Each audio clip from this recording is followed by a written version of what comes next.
Top 10 de mes Pixar préférés. En top 10, mon ancien prof de cinéma va me détester, mais Coco. Parce que l'histoire est cool, le film est magnifique, mais moi, pour le même thème, il y a un autre film d'animation qui est pas de Pixar, qui m'a beaucoup plus plu, c'est La Légende de Manon.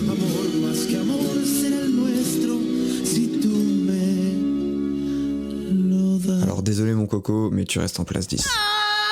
En top 9, et je vais peut-être me faire taper, Wall-E. Si je dois choisir un film Pixar, Wall-E, je le choisirais, mais vraiment si je viens de revoir tous les autres avant. Top 8, Ratatouille. Enfin un Pixar sur la France, sur la gastronomie française, sur les rats. Il y a un message caché? Vous pensez que les Français on est tous des rats peut-être? En 7ème position, Inside Out. Le 1 est une masterclass, mais le 2, j'ai pas trop accroché. En top 6, Up.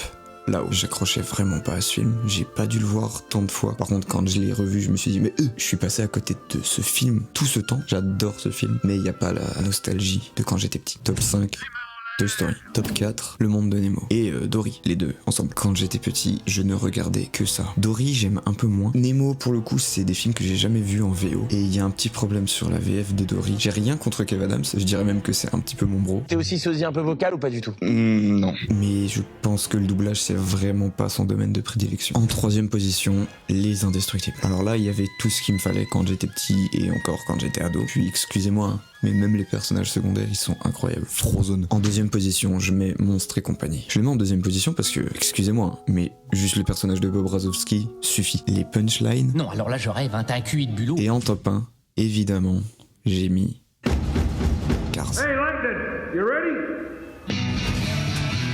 Oh yeah, lightning's ready.